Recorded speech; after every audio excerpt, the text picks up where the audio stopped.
மத்தேயு நற்செய்தி அதிகாரம் 17. 6 நாள்களுக்கு பின்பு இயேசு பேதுருவையும் யாக்கோபையும் அவர் சகோதரரான யோவானையும் ஓர் உயர்ந்த மலைக்கு தனிமையாக கூட்டிக் கொண்டு போனார்.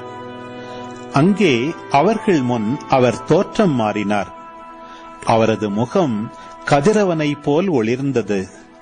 அவருடைய ஆடைகள் ஒளி போன்று வெண்மையாயின. இதோ மோசேயும் எலியாவும் அவர்களுக்கு முன் தோன்றி இயேசுவோடு உரையாடிக் கொண்டிருந்தனர்.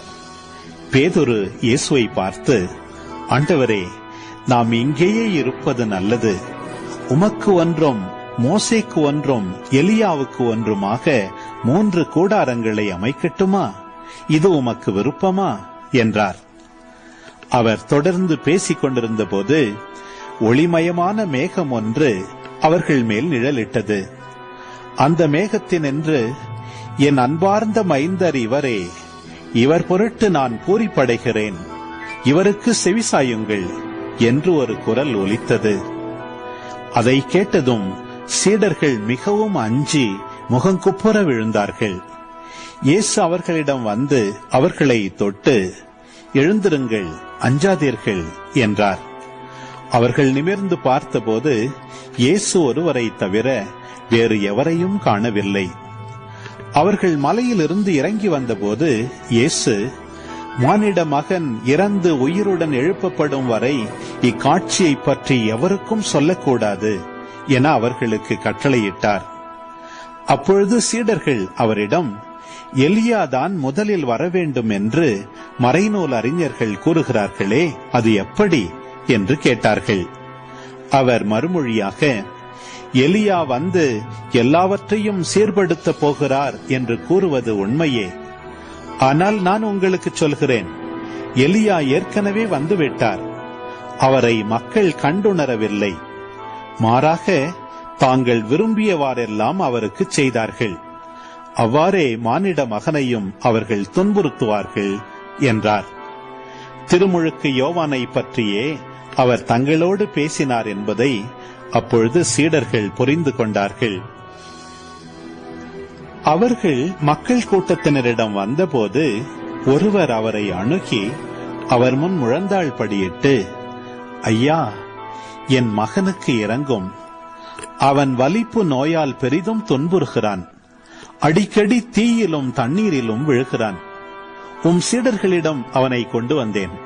அவனை குணமாக்க அவர்களால் முடியவில்லை என்றார். அதற்கு இயேசு, நம்பிக்கையற்ற சீரழிந்த தலைமுறையினரே, எவ்வளவு காலம் நான் உங்களோடு இருக்க இயலும்? எவ்வளவு காலம் நான் உங்களை பொறுத்துக் கொள்ள இயலும்? அவனை என்னிடம் இங்கே கொண்டு வாருங்கள் என்று கூறினார்.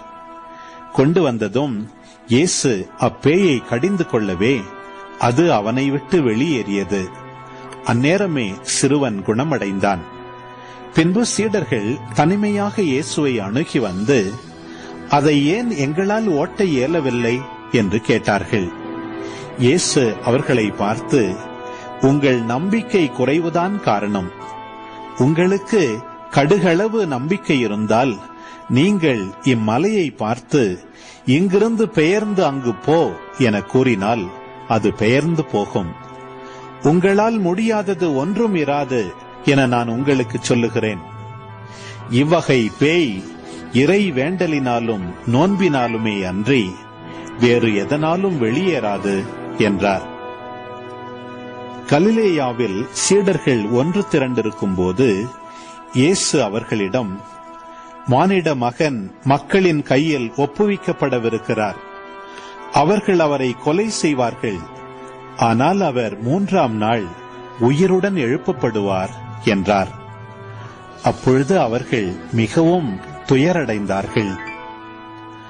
அவர்கள் கப்பர்நாகுமுக்கு வந்தபோது கோவில் வரியாக 2 திராக்மா தண்டுவோர் பேதுருவிடம் வந்து, உங்கள் போதகர் 2 திராக்மா வரியை செலுத்துவதில்லையா என்று கேட்டனர். அவர், ஆம், செலுத்துகிறார் என்றார். பின்பு வீட்டிற்குள் வந்து பேதுரு பேசத் தொடங்குவதற்கு முன்பே இயேசு, சீமோனே, உனக்கு எப்படி தோன்றுகிறது? இவ்வுலக அரசர்கள் சுங்க வரியையோ தலைவரியையோ யாரிடமிருந்து பெறுகின்றார்கள்? தங்களுடைய மக்களிடமிருந்தா மற்றவரிடமிருந்தா என்று கேட்டார். மற்றவரிடமிருந்துதான் என்று பேதுரு பதிலளித்தார். இயேசு அவரிடம், அப்படியானால் குடிமக்கள் இதற்கு கட்டுப்பட்டவர் அல்ல. ஆயினும் நாம் அவர்களுக்கு தடையாயிருக்க கூடாது. எனவே நீ போய் கடலில் தூண்டில் போடு. முதலில் அகப்படும் மீனை எடுத்து அதன் வாயை திறந்து பார்த்தால் ஸ்தாத்தேர் நாணயத்தை காண்பாய். அதை எடுத்து உன் சார்பாகவும் என் சார்பாகவும் அவர்களிடம் செலுத்து என்றார்.